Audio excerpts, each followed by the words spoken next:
Eating fungi, living groundwork, mycelium, mycelium. Entangled life. Olá, sejam muito bem-vindas e bem-vindos ao quarto episódio do podcast Visões, um espaço onde a psicologia analítica de Carl Gustav Jung se entrelaça com os estudos de narrativas. Eu sou Mônica Martínez, professora do Programa de Pós-Graduação em Comunicação e Cultura da Universidade de Sorocaba, a Uniso. Sou jornalista, psicóloga clínica, com especialização em psicologia analítica e supervisora clínica.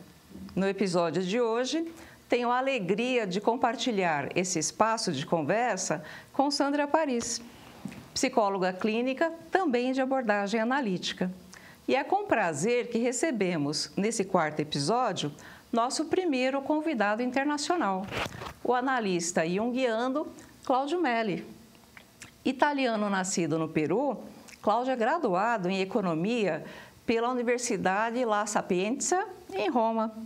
Por 30 anos, ele trabalhou em finanças em um grupo internacional, em vários países da América Latina, tendo como base o Rio de Janeiro, São Paulo e Buenos Aires. Em 2016, aos 55 anos, iniciou sua formação, por um lado, em psicologia analítica, no Instituto Carl Gustav Jung, em Zurique. E, por outro, estudou psicologia na Universidade de Buenos Aires. Desde outubro de 2020, ele atende em Zurique e na Alemanha. Em 2023, ele concluiu sua formação na Suíça, onde hoje é docente, atua no comitê de pesquisa e integra a equipe responsável pelo mítico arquivo de imagens dos pacientes de Jung do Instituto C.G. Jung. Claudio integra a IAP, a International Association for Analytical Psychology, e também a ARPA, que é uma associação italiana, e uma segunda associação italiana, que é a SABOF.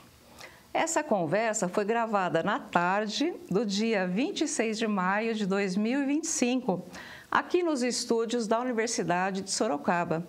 Fiquem com a gente para 50 minutos de reflexões profundas, trocas sensíveis e insights capazes de provocar transformações.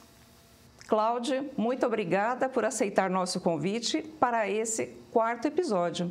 Eu sei que sua agenda é bastante cheia e por isso agradeço ainda mais estar aqui com a gente. Aliás, eu lembro bem a primeira vez que eu ouvi também em movimento. Foi em 2018, eu estava estudando no C.G. Jung Institute, em Kusna, Suíça, e você passou ao fundo, assim, correndo. Eu estava com uma colega sua, a Márcia Santori. Então, eu aproveito agora para fazer uma pergunta que eu sempre quis lhe fazer, mas eu nunca tive a oportunidade. O que o motivou a deixar os mundos das altas finanças para se dedicar à psicologia junguiana? Bom, Mônica e Sandra, antes de tudo, é um prazer estar aqui com vocês, né? Porque eu me sinto com vocês duas como estando em casa, né? Porque vocês são amigas muito queridas e a gente tem algumas atividades que a gente desenvolve juntos e com certeza a gente vai desenvolver muitas outras no futuro, né? Eu me lembro, né, desse momento, né, que a gente se encontrou pela primeira vez, né, no Instituto, né? E a partir daquele momento foram acontecendo coisas. Com relação à tua pergunta,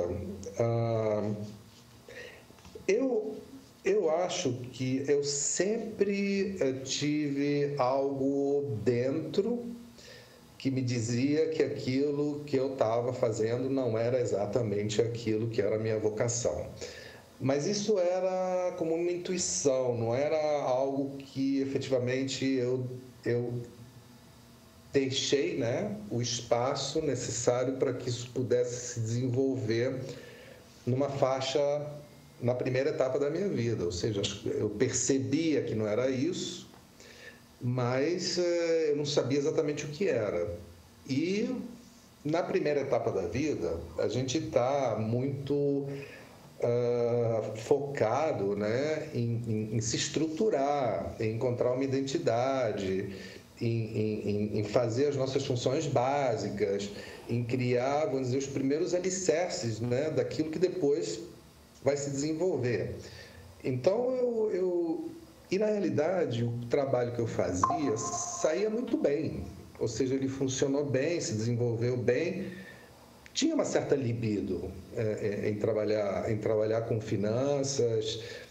Eu consegui me desenvolver muito rapidamente, o trabalho que eu fazia era interessante, eu viajava muito, mas eu já percebia, né, que eu gostava de viajar não tanto pelo trabalho, mas para conhecer outras culturas, outras pessoas, e as pessoas me procuravam, né, para falar no trabalho dos problemas deles, né? Então eu percebia que no fundo o lugar do meu trabalho era um lugar onde as pessoas vinham conversar comigo sobre os problemas deles, né? Eu não percebia muito bem o que era isso, mas alguma coisa vinha acontecendo. Por outro lado, isso do ponto de vista intuitivo. Do ponto de vista intelectual, né, eu sempre me interessei por muitas outras coisas não relacionadas com finanças. Eu lia de psicologia, eu lia de filosofia, eu sempre fui muito curioso, me interessei muito por ciência política, então estava sempre lendo, estava sempre pesquisando música. E a minha vida era assim, eu estava no trabalho, mas quando eu saía do trabalho era uma outra vida, né? Eu me relacionava com artistas, com pessoas que estavam no mundo da literatura, no mundo da arte, no mundo da música. Então, eu como tinha duas vidas, né? Ou seja, a vida do trabalho e a vida, vamos dizer, outra que era muito mais interessante, né? E normalmente as pessoas que faziam o tipo de trabalho que eu fazia botavam toda a energia no trabalho. Eu me dividia, eu chegava num certo momento, não, agora eu vou sair. Eu acho que esse estresse de ficar nessas duas coisas, né? Ou seja, nesses dois mundos, né? E não entendendo muito bem o que era, o que eu realmente era a minha vocação, num determinado momento o meu corpo começou a falar. E o meu corpo disse: cara, você tem que tomar uma decisão aqui na tua vida, né? Eu terminei no Sírio-Libanês, fazendo uma intervenção de emergência, e naquele momento, quando eu saí do Sírio-Libanês, eu falei assim: pô, eu vou conversar com meus amigos psicoanalistas. E aí eu fui conversar com um amigo, a gente foi jantar, e eu falei: cara, eu estou precisando aqui fazer análise por causa disso, eu sinto que eu estou me dividindo, não sei o quê. E, por acaso, naquele jantar, apareceu alguém que foi muito importante na minha vida, que é o Roberto Gambini. E a gente, na hora, conectou. O Roberto Gambini, para quem não sabe, é um dos maiores, né, analistas, na minha opinião, brasileiros. E para mim, não só brasileiros, e é uma pessoa que foi de grande guia para mim em todos os sentidos. Hoje é um grande amigo e uma pessoa que eu tenho realmente um carinho muito especial. E naquele momento, entre a gente, aconteceu alguma coisa, eu comecei a fazer análise com o Roberto. O Roberto é um analista junguiano, e a partir daí eu não tive dúvida. Depois de, não sei, 2 meses em análise, eu estava deixando o meu trabalho e eu estava começando a fazer uma formação analítica, né, de psicologia analítica, totalmente convencido que aquilo era o que eu tinha que fazer. É como que deu um clique, mas o que foi, Mônica, o que mexeu, o que fez essa mudança, para mim, eu acho que foi o meu corpo falando. Até aqui você chega. Você não está percebendo, você não está se deixando guiar pela tua intuição, então eu vou tentar me expressar, eu estou falando da minha alma, através do teu corpo, do somático. Obrigado, porque isso realmente para mim foi fundamental. Eu acho que se eu não tivesse tido, vamos dizer, essa reação física, não teria acontecido milhões de coisas que aconteceram na minha vida nos últimos 10 anos, que foram maravilhosas. E você teve a inteligência, né, a sabedoria de escutar o corpo, né? Porque se você não escuta o corpo, né, de repente eu estava no caixão agora, né, debaixo da terra. Né? As 3 cinzas estavam espalhadas em algum lugar do mundo, né? É isso aí. Sandra? Também quero expressar a grande alegria de estar aqui nesse momento com você, Cláudia, com você, Mônica. E a pergunta agora é complementando a pergunta da Mônica, né? Como essa mudança de trajetória transformou sua visão de mundo e seu modo de estar no mundo? Completamente. Olha, a melhor coisa é não ter um chefe. Eu acho que eu sempre tive essa coisa de estar numa determinada instituição e ser parte de algo e ter alguém que eu tinha que prestar contas, né? Eu acho que, para mim, ter saído, vamos dizer, dessa situação terrível, né? me coloca numa área totalmente de conforto, de me sentir livre, dono do meu nariz, né? E fazer realmente o que eu quero, né? Na hora que eu quero e do jeito que eu quero. Então, primeira coisa, essa mudança me abriu uma liberdade muito grande, né? Segundo, as pessoas, né, que eu fui encontrando ao longo dessa nova experiência são pessoas que estão, vamos dizer, comigo, e eu tenho uma relação porque tem realmente uma conexão, né? E eu sinto que eu dou para essas pessoas e essas pessoas me dão, né? Então foi um percurso, né, onde o relacionamento passou a ser um relacionamento autêntico, um relacionamento de qualidade. O tempo passou a ser um tempo precioso, né? Onde cada minuto é um gozo, né? Ele é usado, ele é sentido, né? E o principal para mim foi encontrar, através do que eu faço, realmente um sentido. E o Jung diz, né? O trabalho do analista, né, é o trabalho de cuidar da alma, né? Então a gente cuida da alma dos outros e quando a gente está cuidando da alma dos outros, a gente está cuidando também da nossa alma. Então é um sentido completamente diferente. Eu acho que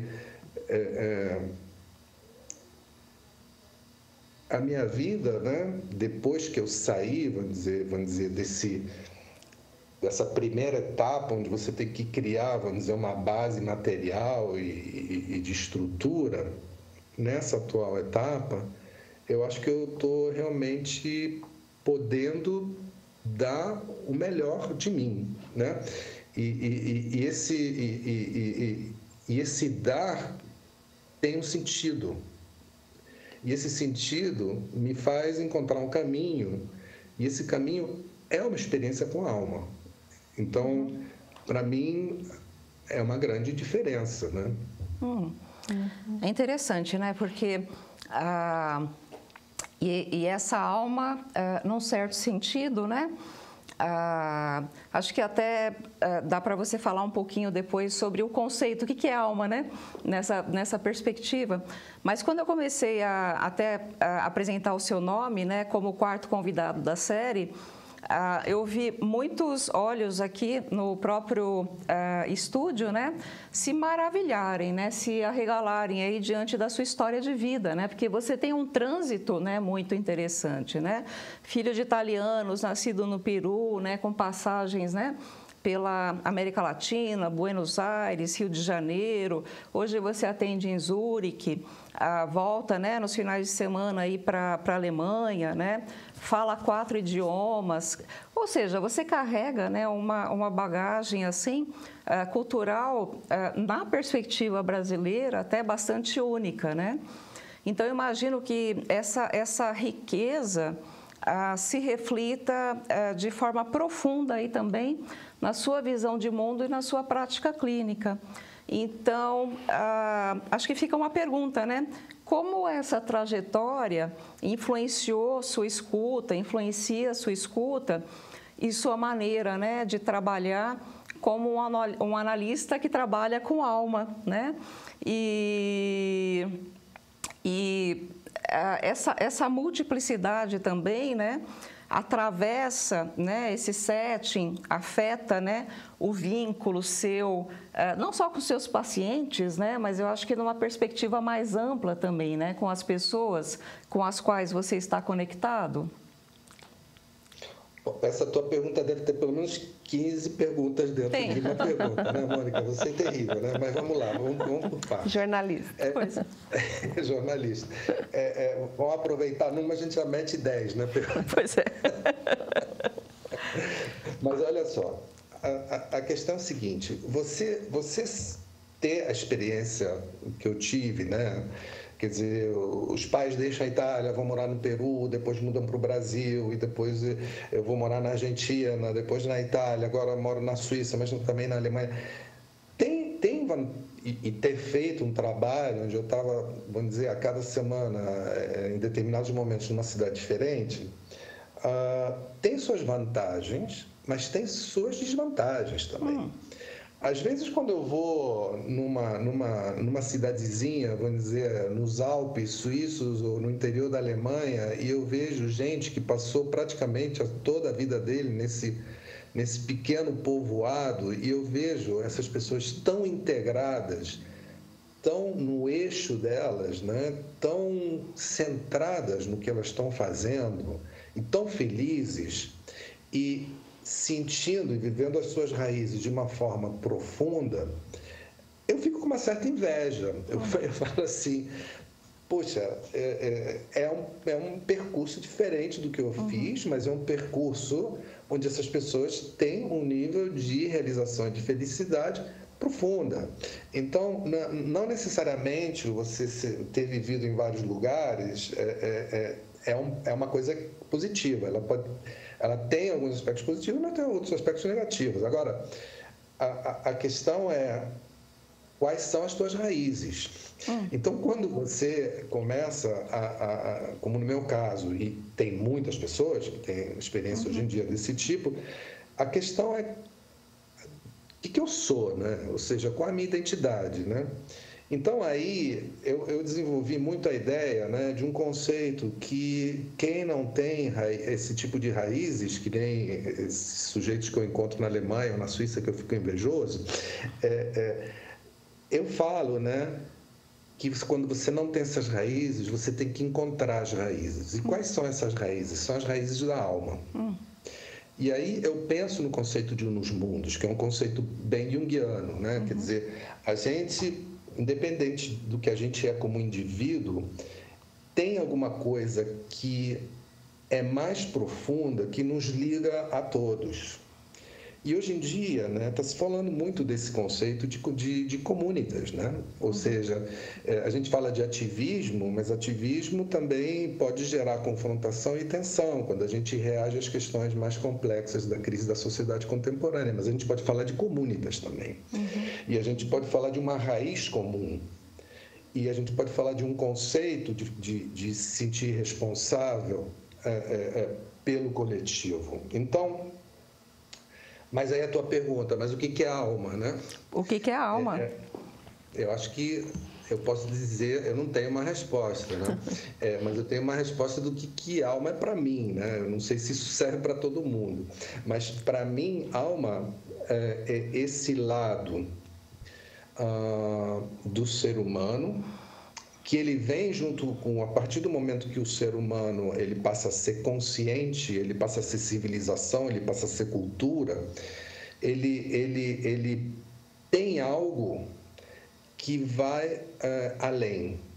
E essa coisa que vai além e que pode estar até de trás do conceito da percepção que a gente tem nos mundos, ele vem disso que eu chamo de alma. E alma é esse lado nosso,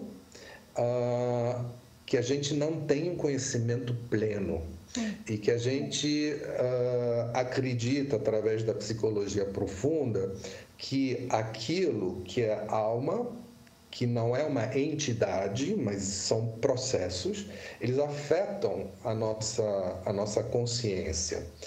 E o trabalho do analista, do analista de psicologia profunda, com um enfoque de psicologia profunda, com todo o respeito para os outros enfoques, que são também maravilhosos, mas o nosso enfoque é um enfoque que desenvolve, ajuda o indivíduo a desenvolver um trabalho para fazer experiências nesse lugar, nesses processos que não são claros, não são conhecidos, mas que a gente percebe, a gente sabe e a gente tem certeza que eles atuam na nossa consciência. Então, é fazer experiência com esse outro lado da psique e integrar na consciência as experiências que são feitas com a alma. Quer dizer, essa é a resposta a essa pergunta que está na outra pergunta. E, finalmente, a questão de como é que eu trabalho na minha clínica, eu não tenho uma fórmula. Quer dizer, eu trabalho online e trabalho, vamos dizer, em forma presencial, com pessoas de diferentes partes do mundo, mas com todo tipo de situações, todo tipo de necessidades, todo tipo de propostas, e eu tento realmente entender, com muita humildade, me aproximar, tentar de alguma forma criar uma empatia, entender qual é o processo que o indivíduo precisa e acompanhar ele nesse processo, sem definir regras, sem definir fórmulas, sem definir tempos, mas simplesmente acompanhando alguém que quer mudar, né? Que quer resolver, que quer, vamos dizer, fazer uma experiência e ir junto com ele nesse processo. E é interessante porque eu gosto do que você fala, porque pode ser que a pessoa precise, naquele momento, de uma psicologia focada no ego mesmo, né? E está tudo bem, né? Não tem também essa necessidade de ficar apenas na psicologia profunda, né? E só para complementar, antes de passar para a Sandra, tem um texto maravilhoso sobre do Walter Benjamin, que você deve conhecer, que é o narrador, que ele vai falar das experiências diferentes entre o camponês, que é aquele que fica enraizado, né? E o marinheiro, que é aquele que singra mares, né? E viaja e volta com as experiências, né? Que eu acho que tem a ver com essa questão identitária, né? Que você falou no princípio, né? E como as coisas elas se integram também, né? Mas acho que a Sandra aí vai falar da questão dessa diversidade, né, Sandra? A próxima pergunta vai pedir um recorte, né, um olhar mais específico, mas o tema continua. Então, a pergunta é, olha, dentro dessa diversidade, você percebe alguma especificidade nos pacientes brasileiros? Algo que se destaque na forma como vivenciam seus conflitos, nos temas que trazem ou na maneira de se relacionarem com o processo analítico? Sim, eu acho que a própria... Antes de tudo, complementando o que a Mônica tinha dito, totalmente, quer dizer, a gente não pode ter na caixa de ferramentas, vamos dizer, um trabalho analítico só psicologia analítica. Você precisa, vamos dizer, conhecer de psicodinâmica, você precisa conhecer de outros enfoques, né? E nem todo mundo, vamos dizer, está, vamos dizer, necessitando fazer um trabalho com a alma. Às vezes, que é esse outro lado, às vezes você precisa fazer um trabalho com o ego mesmo. E a gente aprende também, a gente sabe fazer isso e isso não é que é um trabalho menor, é um trabalho também muito legal, que pode ser, vamos dizer, de alguma forma integrado para casos, né, em que efetivamente o paciente não esteja interessado em fazer um percurso, né, que não seja totalmente de trabalhar com a alma o tempo todo. Voltando à questão da diversidade, eu acho que tem uma diversidade muito grande, quer dizer, a própria e uma resposta a isso, né, é a própria psicologia analítica, né, que é a psicologia junguiana. Você vê que em cada país, né, em cada região, ela acaba adquirindo, vamos dizer, uma textura e uma forma de ser diferente. Eu acho que, por exemplo, nos Estados Unidos tem essa linha mais arquetípica do Hillman. Na Alemanha é uma psicologia analítica mais clínica e é muito interessante como é que eles encaram isso, né? Estou dando 2 exemplos. O Brasil, eu acho que é um país que ele tem uma questão cultural muito particular, muito específica, né? Quer dizer, quem teve a oportunidade de ler Darcy Ribeiro entende, né, que como é que é como é que são as raízes, né? Ou quem leu Graciliano Ramos consegue entender um pouco, né, como é que essa raiz, né, da cultura brasileira. E eu acho que o tema social, né, está muito presente no consultório. Eu acho que a questão da injustiça, ela está muito presente no consultório. A questão da tensão entre diversos segmentos da sociedade, acho que está muito presente. A questão, vamos dizer, da diversidade, ela está muito presente. Então, é como que quando você está com um paciente brasileiro no consultório, né, você sente de uma forma mais intensa toda essa questão que está do lado de fora do consultório, que são as relações sociais, né, desse indivíduo e como impactam, vamos dizer, a psique deles, né? Eu acho que isso você vê logo no paciente brasileiro, é muito comum, né? E a própria psicologia analítica, quando você vai num congresso brasileiro de psicologia analítica, os temas que estão sendo abordados são muito sociais, porque as pessoas estão muito preocupadas com isso. E eu acho ótimo, porque aqui na Europa deveriam estar mais preocupados com isso. E eu acho que agora eles estão começando a ficar preocupados, né, face aos eventos que têm ocorrido nos últimos meses, eu diria, nem anos, né? Então sim, Sandra, eu sinto essa diferença por esse lado.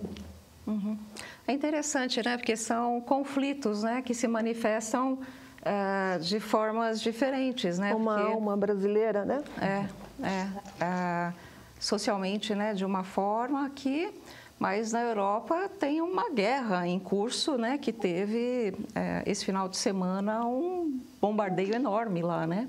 Então, trocas de prisioneiros, né, no século, né, em 2025, né? E 1.000 prisioneiros, né, de cada lado. Então, é uma coisa, né, inimaginável, né, num certo sentido, né? Bom, além da prática clínica, né, você também atua na dimensão institucional, né, do Instituto, né, C.G. Jung, né, em Zurique. Então, a gente gostaria, né, que você pudesse contar um pouquinho dessa sua atuação, né, como docente, como membro, né, do comitê de pesquisa. Eu sei que está tendo bastante, né, uma tentativa de avanço, né, nesse sentido, até pelas autoridades lá, as demandas locais, né? E, claro, né, como integrante aí, né, do mítico arquivo de imagens aí dos pacientes do Jung, né? Então, que temas, né, que estão tocando, mobilizando, né, o Instituto hoje? E você, né, em especial, dentro desse contexto, que seria a meca ali dos junguianos. O Instituto, né, é um instituto histórico, né? Ele nasceu em 1948, né? Inclusive tem um discurso inaugural do Jung, que é um discurso muito interessante, que eu recomendo ser lido, né? Do que ele esperava, né? Desse instituto, né? E sim, ele, como sempre, né, Jung resistia um pouco à ideia de fazer o instituto, assim como ele resistia também à ideia de escrever Memórias, Sonhos e Reflexões, né? Ou escrever O Homem e Seus Símbolos, que são duas obras que eu acho fantásticas. Mas, no fundo, ele tinha um sonho e decidia, né, que tinha que fazer e pronto, e ele fazia. Mas o Instituto nasceu em 1948. Ele tem, nesse momento, 210 alunos, né? Que ele tem 2 programas, né? Que é o programa internacional, né? E o programa local, né? O programa internacional é praticamente 90% dos alunos está nesse programa internacional e o outro está sob o programa suíço, que não são diferenças brutais, né? Uma das características interessantes do programa internacional é que ele não requer o fato que você seja psicólogo ou psiquiatra para você poder frequentar, ou seja, basta que você tenha um master em qualquer área que você pode iniciar, vamos dizer, a formação como analista junguiano no Instituto Jung de Zurique, né? E isso é uma diferença. Tem outros institutos no mundo, né? Não muitos, que também praticam tem essa prática. São 210 alunos, né, nesse momento. É interessante que você falava docente, né? Você é docente, mas a questão no Instituto Jung tem uma tradição histórica que os próprios analistas, depois que eles terminam a sua formação, depois de um tempo, eles podem se candidatar a fazer um trabalho docente. E isso tem acontecido, né? E funciona bastante bem, porque são os próprios analistas que transmitem o conhecimento e a experiência que eles tiveram, são os próprios analistas também que trabalham na área de pesquisa, são os próprios analistas que trabalham na área do arquivo. Então, é uma gestão que funciona dessa forma. Tem o staff do Instituto, são 5 ou 6 pessoas, né, que não são, e normalmente são analistas também, tiveram uma formação como analistas. E tem um sistema, né, tem um board, né, que é chamado de curatório, né, que faz, vamos dizer, a guia do Instituto, né, e que eles têm o período de gestão deles são mandatos de tempo limitados, né? Não são eternos, e tem, vamos dizer, uma assembleia desses 200 de analistas, né? Que também está cerca do número de 200, né? Que são aqueles que tomam as decisões. Então, é um processo realmente bastante democrático, bastante participativo, e as atividades, em geral, são feitas pelos próprios analistas. Então, isso é uma característica do Instituto, né? A Mônica pergunta, e tem várias atividades, né? Atividades acadêmicas, tem atividade de pesquisa, tem atividades, vamos dizer, que para gerar também momentos de encontro com pessoas de outras instituições, ou seja, é um lugar onde é um lugar em que, se você tem vontade de fazer alguma coisa, você pode se expressar. Você pode fazer, e sempre com um respeito, né, com um governo bastante democrático, né? Eu diria profundamente democrático, coisa que a gente não vê cada vez menos, né, na sociedade contemporânea. Especificamente a questão do arquivo de imagens, isso realmente é um tesouro, né? Porque o Jung, a gente sabe, né, que depois que ele, vamos dizer, terminou a experiência dele de fazer esse encontro com o inconsciente dele e escrever o Livro Vermelho, depois que ele tinha feito o split com Freud, ele começa a fazer experiências, né? E quando ele já começa a ter a estrutura da psicologia, os fundamentos da psicologia analítica armados, ele começa a pedir aos pacientes dele que façam, que expressem, né, os sonhos deles, as fantasias ou as visões através da pintura, do desenho, de escultura, do que seja, né?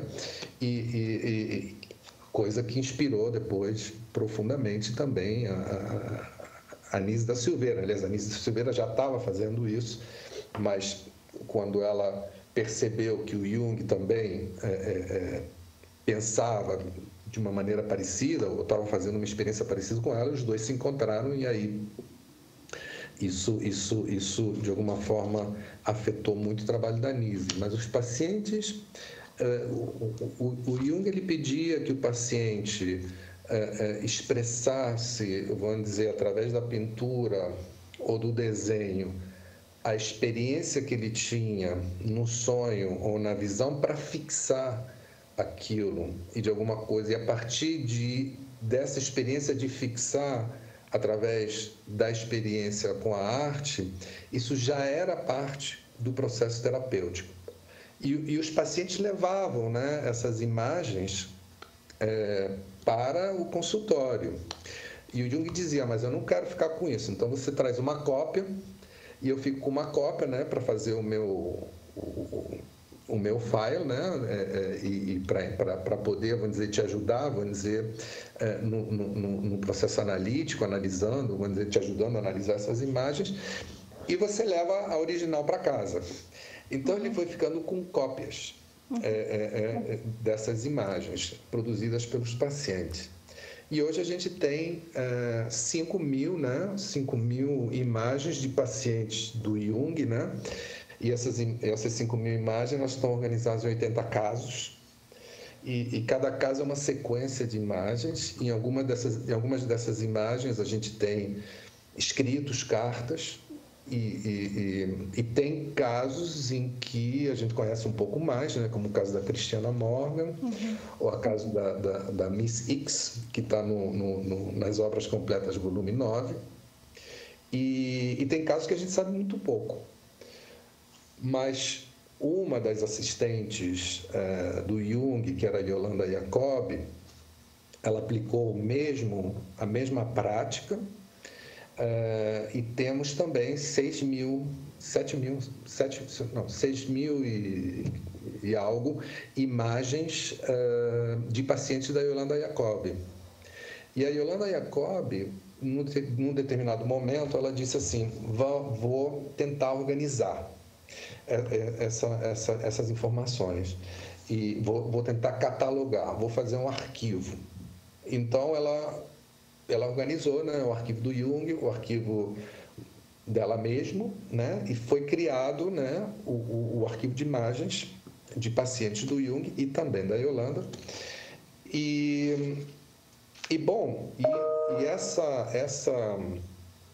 Esse tesouro, né, ele foi sendo mantido e tem várias gerações de analistas que efetivamente tomaram conta disso e cada nova geração dá uma nova traz algo novo, vou dizer, nesse processo. Nós somos 3, né, analistas que estamos hoje fazendo esse trabalho. A gente já organizou 2 exposições. A gente vai organizar uma exposição agora em ocasião do congresso, né, da IAAP, no mês de abril, que o congresso vai ser ao mesmo tempo, né, a gente vai fazer uma apresentação no congresso sobre a mostra e depois quem vai estar lá vai poder visitar a mostra no próprio Instituto Jung, também conhecer o Instituto Jung. E a gente também, às vezes, por exemplo, vai ter o Land Museum, né, de Zurique, né, vai fazer uma exposição e publicar um livro também relacionado aos 150 anos, né, também do nascimento de Jung, né, e vocês, quem for lá, vai poder ver várias várias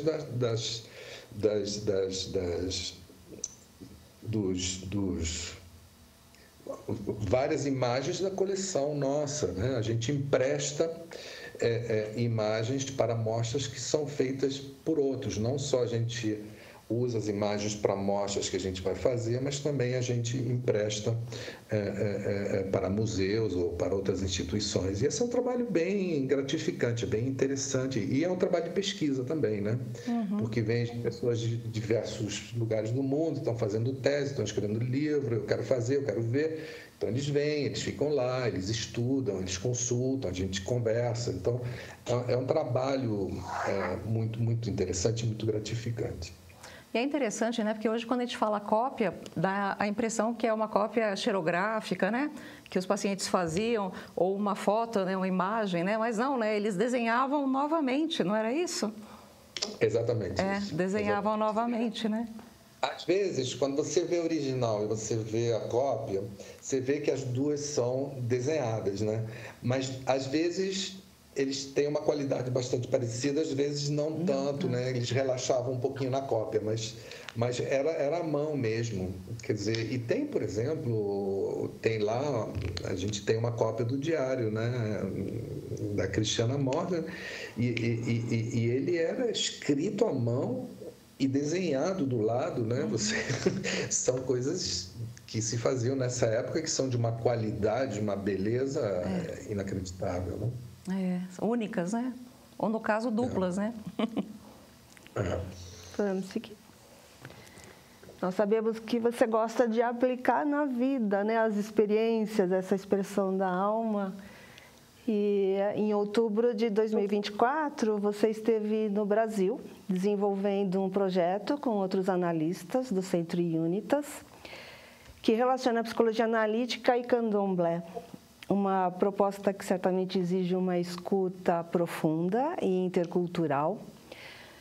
Uma vivência da qual eu tive a oportunidade e o prazer de participar, e eu sou muito grata, me marcou profundamente. E a gente quer te ouvir, né? Você pode nos contar como surgiu essa iniciativa e quais experiências ou aprendizados mais te marcaram nesse encontro entre tradições tão distintas, mas também tão simbólicas? Esse negócio de candomblé, né?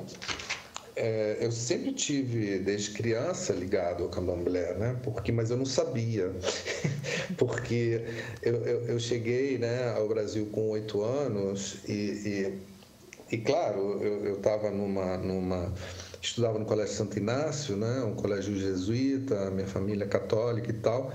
Mas eu morava num lugar em que de noite eu vi que acontecia alguma coisa na floresta, né, que eu não sabia exatamente o que era, mas eram batuques, eram ritmos, era uma energia que vinha dali, eu não sabia o que era.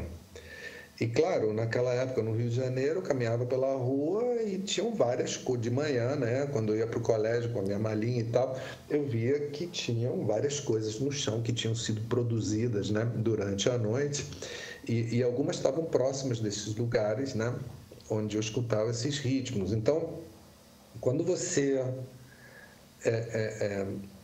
vive, né, num lugar desses, né, onde estão acontecendo todas essas coisas, né, isso vai entrando, isso vai penetrando, isso vai, pouco a pouco, fazendo parte da gente, mas você não percebe.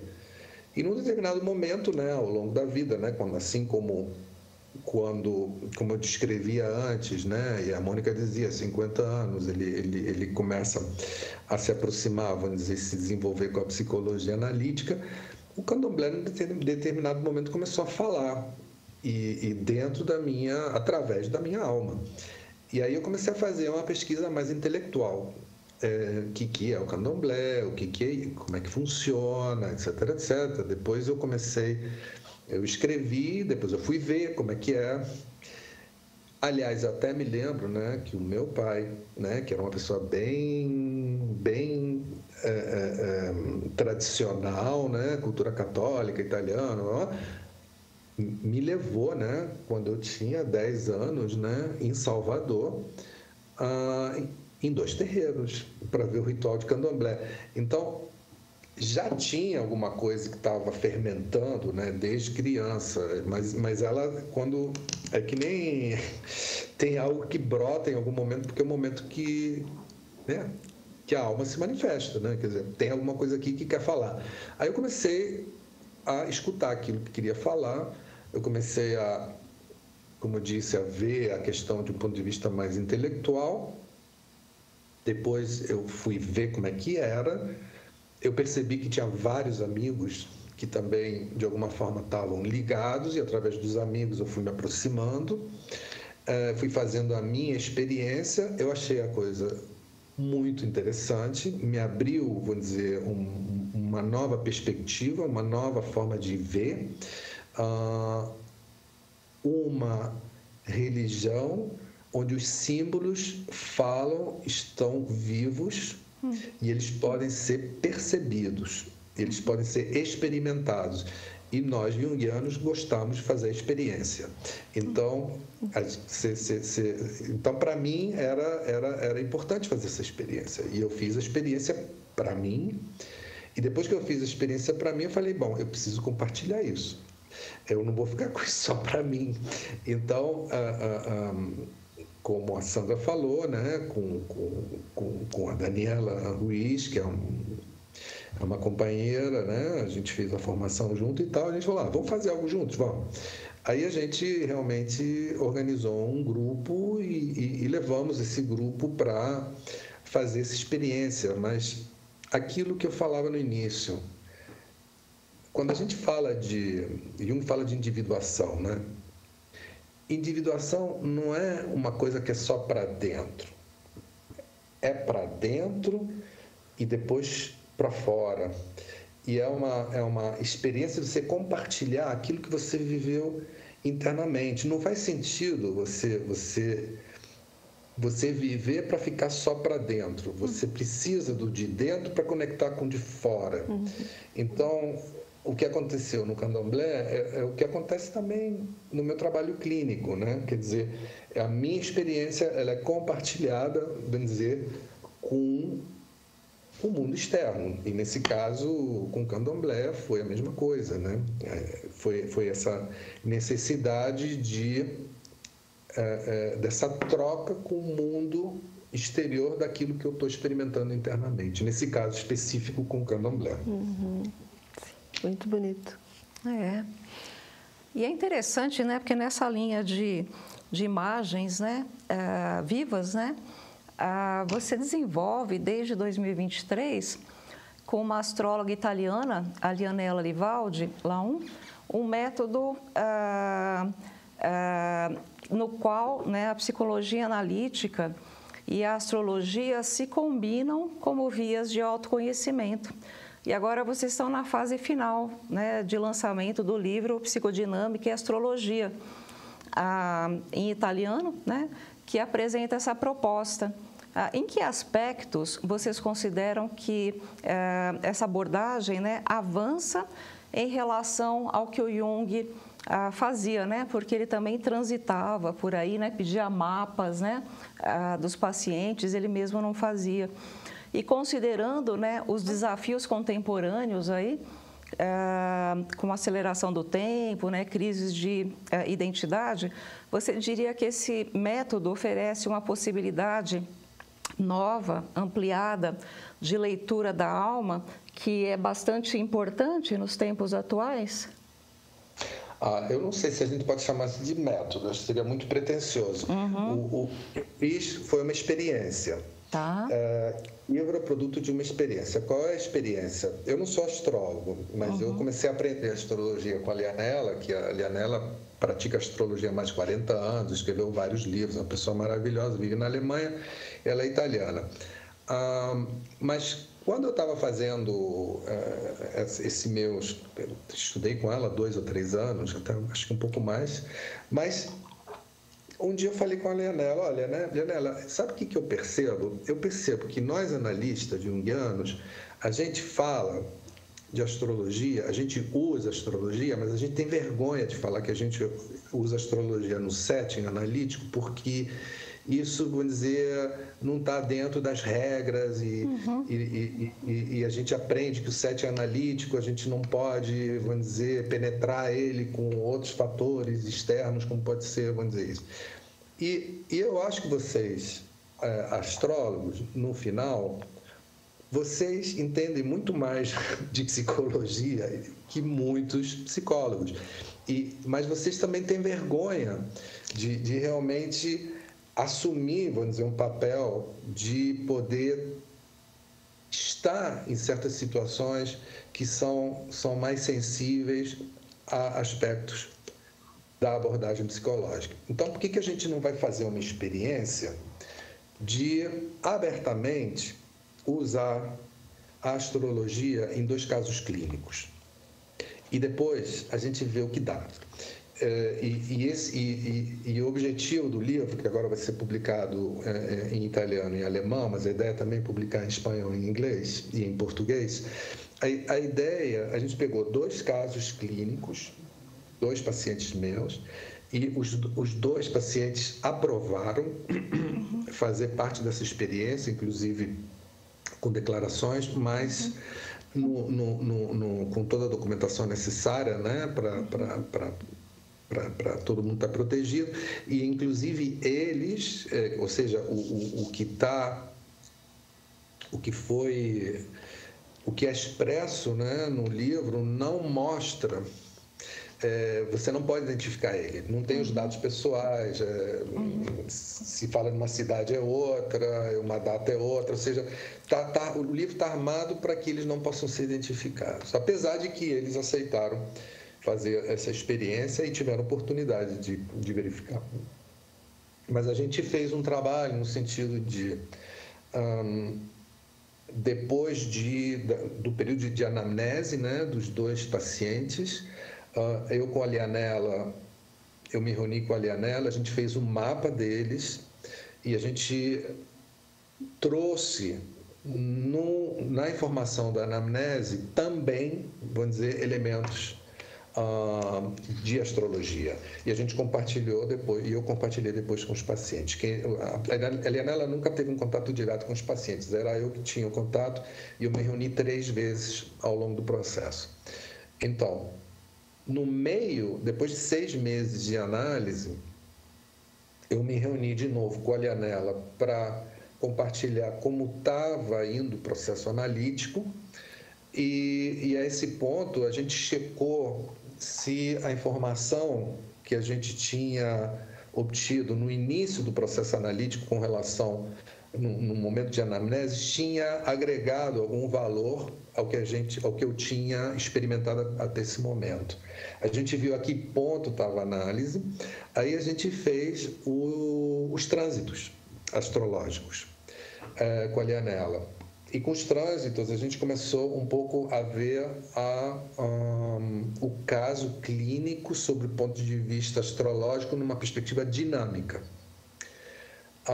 E a gente começou a trabalhar essa dinâmica astrológica com a psicodinâmica do ponto de vista psicológico.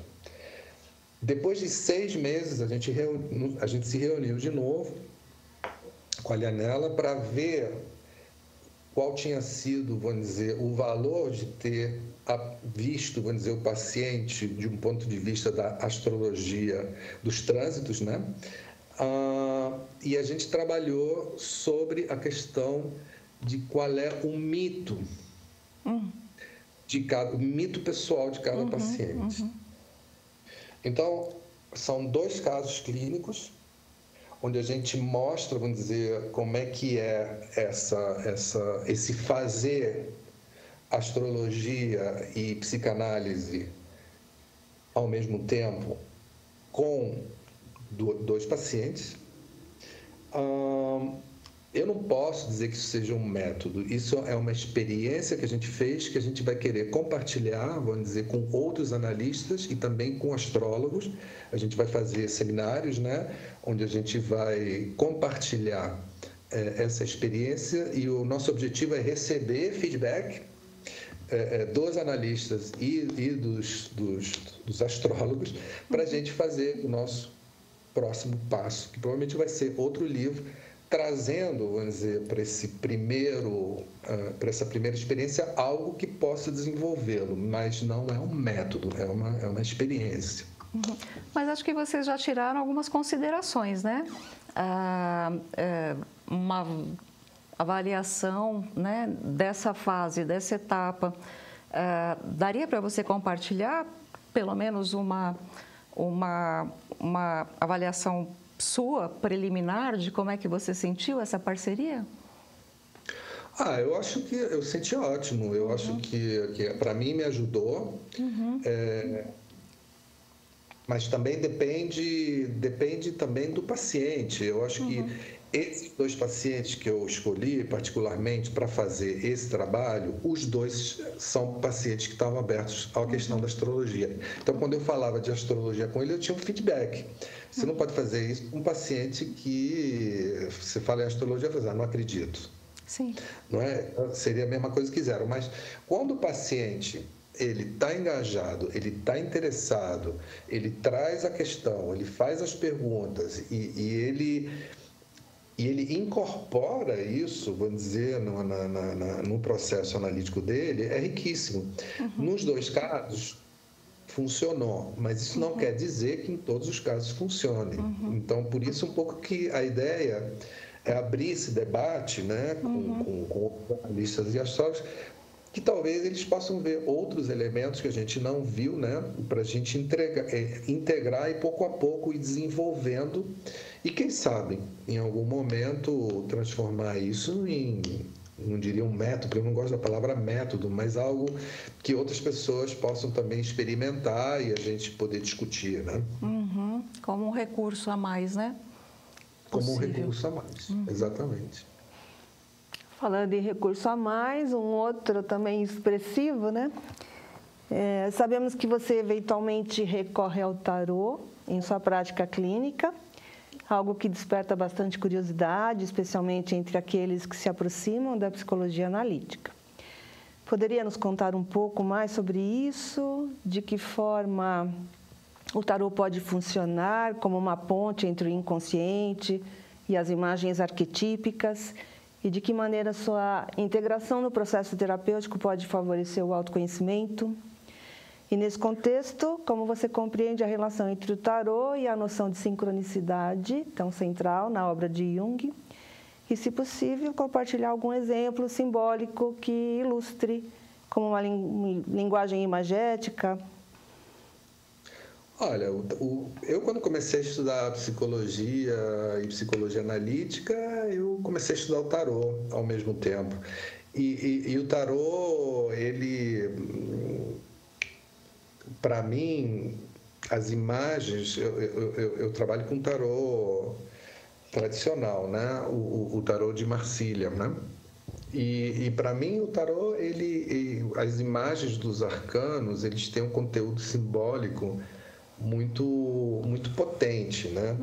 Mas seja com a astrologia, seja com o tarô, eu não acredito que a gente possa prever, vamos dizer, determinadas situações, a gente projetar o que vai acontecer. Eu acho que o tarô e a astrologia, eles permitem a gente entender melhor, né?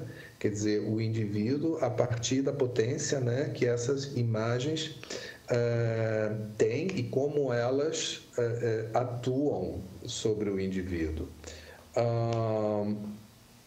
E isso também, Sandra, depende de qual é a disponibilidade e a abertura do indivíduo para isso, né? Então, é algo que você é um recurso a mais também, que você tem à disposição. Meus pacientes sabem que tem sempre um tarô, né, onde eu estou, e às vezes eles pedem às vezes eu pergunto, eu acho que a gente podia tirar uma carta e ver como é que isso funciona, mas eu não tenho também uma fórmula.